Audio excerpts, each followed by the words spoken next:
The Wicked King and the Mermaid Bride. Long ago, in a kingdom by the great river, there lived a king whose heart was darker than midnight. Though he had wealth, power, and wives, he was never satisfied. The king had a cruel custom every season. He sent his guards into the villages to seize the most beautiful young women. Their parents' tears meant nothing to him. He would marry them by force, and those who resisted were beaten or killed.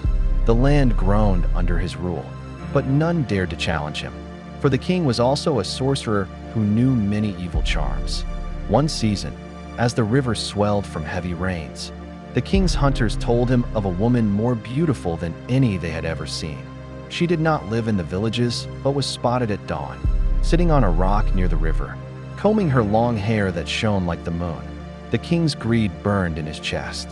He ordered his guards to seize her, but when they approached, she slipped into the water and vanished. "Bring her to me, alive or dead," thundered the king. The next morning, he went himself. At the riverbank, he played his drum, beating a rhythm that called spirits. From the water rose the maiden, smiling sweetly, as though enchanted by his song. Without fear, she agreed to follow him. The king rejoiced, thinking he had conquered even the spirits of the river. He married her in a great feast, boasting that no man or god was greater than him. But strange things began to happen. His other wives grew weak and sick. His animals died mysteriously. His chiefs whispered that the new queen's eyes glowed at night like fireflies. One evening, when the moon was full, the queen revealed her true form. Her legs melted into a long, glittering tail, and her skin shimmered like water. She was Mami Wata, a river spirit, and she had come not as a bride, but as vengeance. "You have stolen daughters, broken homes, and spilled innocent blood," she said, her voice echoing like thunder over water. "Now you shall pay." The king tried to fight, chanting his dark charms, but his spells could not bind her.